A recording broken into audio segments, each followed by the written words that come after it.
Good morning, I'm Darshan. Welcome back to the class of HR Specialization, and the subject is Strategic Human Resource Management.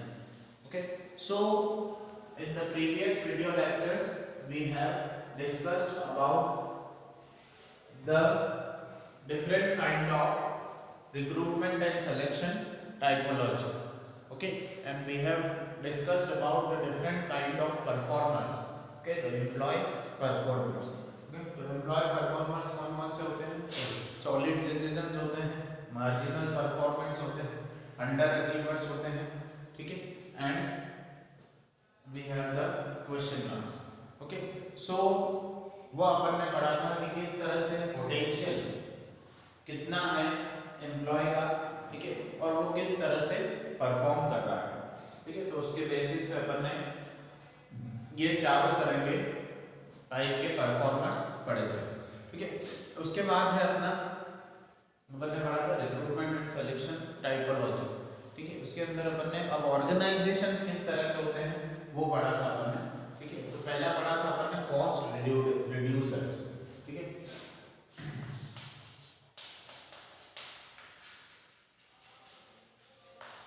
Cost reducer जो होते हैं मैंने आपको बताया था कि they are not worried about the internal और the external sources of recruitment, ठीक है। वो इंटरनल और एक्सटर्नल सोर्सेज ऑफ रिक्रूटमेंट पे ज्यादा जोर नहीं देते हैं, वो ज्यादा जोर देते हैं कॉस्ट, ठीक है। What is the cost of recruitment, cost of recruitment selection कितनी है, जिससे अगर सबसे मिनिमम कॉस्ट आ रही है तो वो लोग वो ऑर्गेनाइजेशन वो मेथड को यूज करते हैं, ठीक है।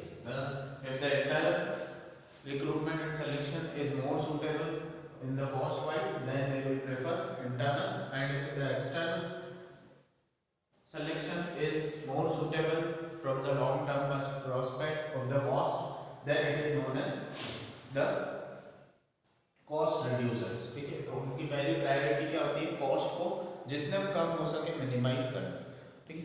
दूसरे होता है क्वालिटी इन्वेस्टमेंट, सेकंड अपन ने पढ़ा था इनोवेटर्स, इनोवेटर्स जो होते हैं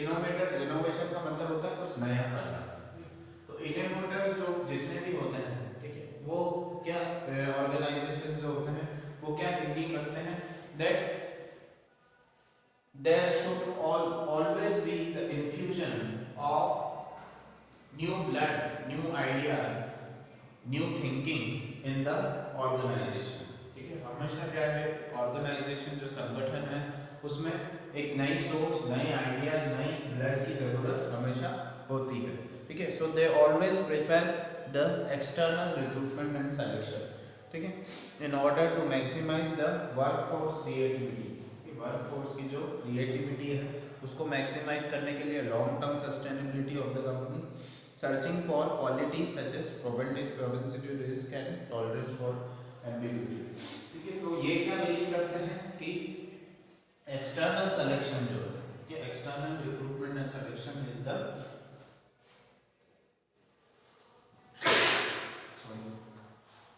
external recruitment and selection is the best method of selection, ठीक है, क्योंकि वो नए आइडियाज लेके आता है, नई थिंकिंग लेके आता है, न्यू ब्लड इन्फ्यूज करता है ऑर्गेनाइजेशन में, ठीक है। उसके बाद तीसरा अपन ने पढ़ा था क्वालिटी एनहांसमेंट स्ट्रेटजी, उसके अंदर क्या है कि इट फोकसेस ऑन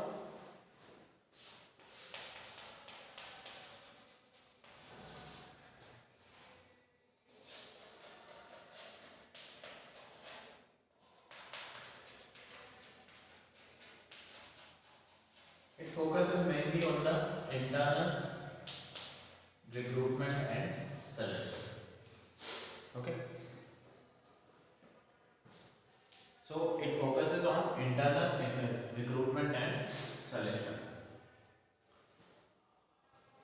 because ये जो ऑर्गेनाइजेशंस होते हैं, ठीक है, they think that it is beneficial that the organization have the known person, ठीक है। अगर एक्सटर्नल रिक्रूटमेंट सिलेक्शन पे जाएंगे तो उसमें रिस्क ज़्यादा होती है, ठीक है, और जो लॉयल्टी है एम्प्लॉय की, जो पुराने लोग काम कर रहे हैं, ठीक है, वो ज़्यादा लॉयल होते हैं as compare to the new employees, ठीक है, उनको ट्रेनिंग एंड डेवलपमेंट कम देना पड़ता है, तो वो कॉस्ट वाइज और ज़्यादा बेटर हो सकते हैं, ठीक है। So quality enhancement strategy goes for the internal recruitment and innovators goes for the external recruitment and the cost reducer always focuses on minimizing the cost whatever be the method of the recruitment or selection, ठीक है। उसके बाद आगे पड़ेगी incentive alignment.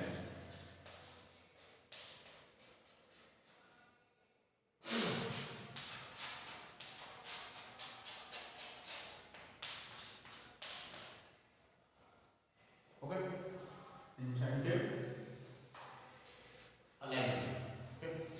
So what does this method say?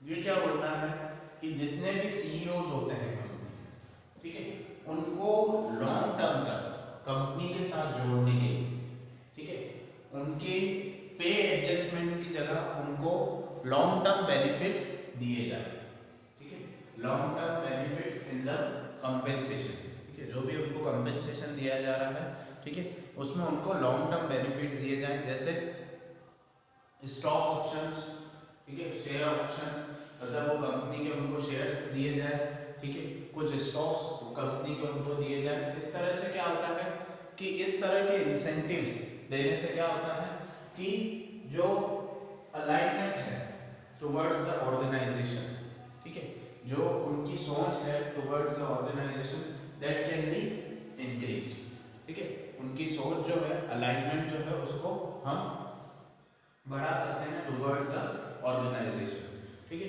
So this approach says that जो CEOs होते हैं, chief executive officers होते हैं, ठीक है, उनको एक कंपनी का पार्ट बनाया, ठीक है, treat them as a partner of the company, ठीक है।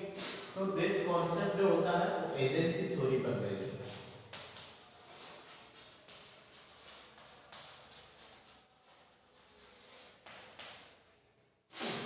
एजेंसी थ्योरी, ठीक है, उसके अंदर क्या होता है कि जो कंपनी का मालिक है, ठीक है, the owner of the company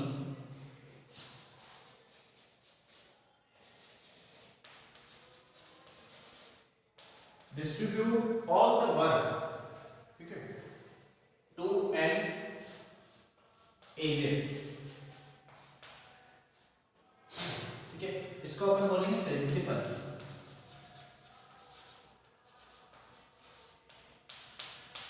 ये होता है एजेंट। तो ओनर ऑफ द कंपनी जो होता है, मतलब कि उस कंपनी का जो मालिक है, वो सारा काम क्या दे देता है, एजेंसी को दे देता है, ठीक है, जिसका एक एजेंट होता है, ठीक है। अब जितना भी काम है, ठीक है, वो उस एजेंट को करना है, ठीक है। अब जितने भी डिसीजन मेकिंग्स हैं, ठीक है, जितने भी फैसले लेने हैं, जितने भी चेंजेस करने हैं, जितने भी मॉडिफिकेशंस करने हैं, वो कौन करेगा, ये एजेंट करेगा, ठीक है। और इस एजेंट का ध्यान कौन रखता है, owner, okay. So all the work is transferred to the agent, okay, and this agent now is treated as a partner of the company, ठीक है। वो एजेंट क्या करेगा, उसको अब एक पार्टनर की तरह कंपनी में ट्रीट किया जाता है, ठीक है। सारी रिस्पॉन्सिबिलिटीज उसको देने के बाद उसको as a partner in the company treat किया जाता है, ठीक है। तो ये होता है प्रिंसिपल, ठीक है, owner of the principal transfer all the work to the agent, ठीक है, और उस एजेंट को लॉन्ग टर्म इंसेंटिव्स दिए जाते हैं in terms of becoming the partner of the company, ठीक है, शेयर्स स्टॉक्स में उसको जगह दी जाती है। तो इस तरह से क्या होता है, उसका जो अलाइनमेंट होता है, उसकी जो ऑब्जेक्टिव होता है, उसका जो गोल होता है टुवर्ड्स द कंपनी, उसकी जो लॉयल्टी होती है कंपनी की तरफ, वो बढ़ जाती है through this type of long term incentive, ठीक है। तो ये क्या है, ये स्ट्रेटेजी है ऑर्गेनाइजेशन की। इससे पहले ये जो तीन थे, ये ऑर्गेनाइजेशंस थे अलग अलग तरह के, ठीक है, और ये स्ट्रेटेजी, ठीक है, this is a strategy to retain the employees, ठीक है, जो रिक्रूटमेंट सिलेक्शन किया है और उन एम्प्लॉयज को रिटेन करने की एक स्ट्रेटेजी है। ठीक है, second is psychological contract.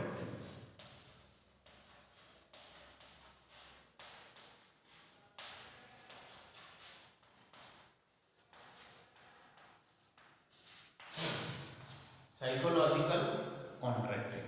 The concept of psychological contract was introduced in 1960 by Algarves. 1960 में आया था ये concept in the country Algarves.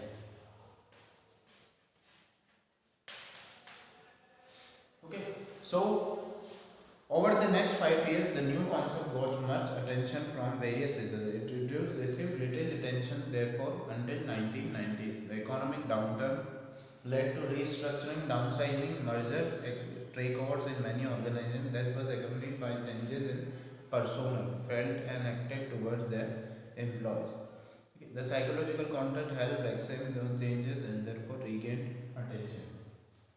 तो जब ये कॉन्सेप्ट इंट्रोड्यूस हुआ, ठीक है, जब इसको बहुत कम अटेंशन मिली थी, लेकिन 1991, ठीक है, जब न्यू इकोनॉमिक पॉलिसी आई थी 1990 के बाद, ठीक है, जब बहुत ज़्यादा चेंजेस हो रहे थे इकोनॉमी में, ठीक है, डाउन साइजिंग हो रही थी और इकोनॉमिक स्ट्रक्चर चेंज होने वाला था, तब इस कॉन्सेप्ट को वापस अटेंशन दी, ठीक है। It represents the mutual belief, perception and informal obligation between the employer and the employee. अब ये कॉन्सेप्ट कहता क्या है? Employer और employee.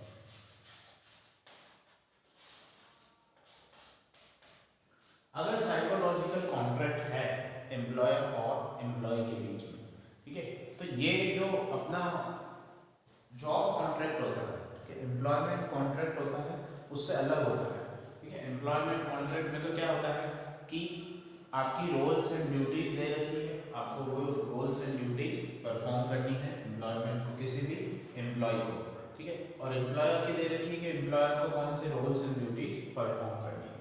साइकोलॉजिकल कॉन्ट्रैक्ट के अंदर क्या होता है? There is a mutual belief, ठीक है, म्यूचुअल मतलब दोनों पक्षों का, ठीक है, दोनों पक्ष जो है एक दूसरे पर बिलीफ रखते हैं, ठीक है, ट्रस्ट रखते हैं, कॉन्फिडेंस रखते हैं, ठीक है, तो एम्प्लॉयर और एम्प्लॉय दोनों आपस में एक दूसरे पर ट्रस्ट रखते हैं, कॉन्फिडेंस रखते हैं, ठीक है, और उनका जो परसेप्शन है, ठीक है, मतलब सोचने की दिशा जो है वो दोनों की सिमिलर है, ठीक है। कुछ फॉर्मल ऑब्लिगेशंस होते हैं जो कि एम्प्लॉयमेंट कॉन्ट्रैक्ट के अंदर आते हैं, ठीक है, कि आपको इतनी बजे कॉलेज, आपको इतनी बजे ऑर्गेनाइजेशन जाना, आपको ये काम करना, ये सारे फॉर्मल ऑब्लिगेशन। इसके अंदर इनफॉर्मल ऑब्लिगेशंस भी होते हैं, ठीक है, जो होते हैं कॉन्ट्रैक्ट से हटके होते हैं, जो एम्प्लॉयमेंट से हटके होते हैं, ठीक है। इनफॉर्मल ऑब्लिगेशन मतलब कुछ ऐसे चीजें जो आपके दायित्व में आती है, ठीक है, लेकिन वो फॉर्मली एम्प्लॉयमेंट कॉन्ट्रैक्ट्स में मेंशन नहीं की गई, ठीक है। तो साइकोलॉजिकल कॉन्ट्रैक्ट जो होता है वो एम्प्लॉयर और एम्प्लॉय के बीच में जो रिलेशन है, ठीक है, और उसको और मजबूत करने की कोशिश करता है, ठीक है। तो रिलेशनशिप की बात की अपन ने, details the practicality of the work to be done, it is different from formal written contract of employment, ठीक है। तो साइकोलॉजिकल कॉन्ट्रैक्ट जो है वो ज़्यादातर प्रैक्टिकल फॉर्म में होता है, ठीक है, प्रैक्टिकल फॉर्म मतलब कि एक कॉन्ट्रैक्ट में, एम्प्लॉयमेंट कॉन्ट्रैक्ट में तो अपन ने लिख दिया इस तरह के काम करने वाले, जब अपन काम करते हैं, ठीक है, तो किस तरह की समस्याओं का सामना करना पड़ता है, ठीक है, तो वो तो रिजिड रूल्स एंड रेगुलेशन होते हैं, लेकिन असल में हमको किस परेशानियों का सामना करना पड़ रहा है, किस तरह से हमको उनको डील करना पड़ रहा है, वो सब आते हैं प्रैक्टिकल वर्क, ठीक है, जब हम वो काम करते हैं, ठीक है। तो उस समय जो समस्याएं आती हैं तो वो एम्प्लॉयर और एम्प्लॉय दोनों एक दूसरे की समस्याओं को समझते हैं, उनमें आपस में ट्रस्ट होता है, कॉन्फिडेंस होता है, बिलीफ होता है, उसका परसेप्शन सेम होता है, ठीक है, और इनफॉर्मल ऑब्लिगेशंस होते हैं जिनको हर पक्षकार पूरा करने की कोशिश करता है in the psychological contract, okay. So these were the two organisation strategy for the recruitment and selection and retaining the